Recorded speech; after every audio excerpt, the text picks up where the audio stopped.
Official గా 4 years లో 140% పెరిగిపోయింది. 140 అంటే 40 కావాలి.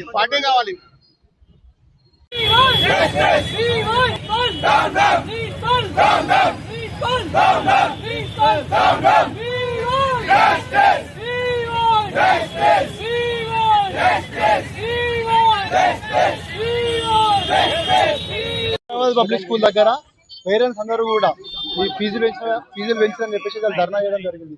ఇవాళ ప్రిన్సిపల్ నరసింహారెడ్డికి అంటే ఎంత అహంకారం అంటే లక్షలు ఇక్కడ ఫీజు కడుతున్నా కూడా పేరెంట్స్ దాదాపు 3 గంటల నుండి ఇక్కడ ధర్నా చేస్తుంటే కూడా కనీసం నీ బాధ ఏందని కూడా వాళ్ళు అడగకుండా లోపల ఏసీ వేసుకొని ఛాంబర్లో కూర్చొని సెక్యూరిటీని బయటకు తోశాన్ని పంపిస్తున్నాడు. ఇవాళ అంటే ఎంత దారుణమైన పరిస్థితి. ఇవాళ 141% అంటే దాదాపు 1,00,000 ఫీజు 2,00,000 పోతుందన్న. ఇలా పిల్లలందరూ కూడా చదువుకోవాలి. ఇక్కడ పోనీ ప్రాపర్ ఎడ్యుకేషన్ ఉందా? క్వాలిటీ ఎడ్యుకేషన్ ఇస్తలేడు అసలు నరసింహారెడ్డి గారు.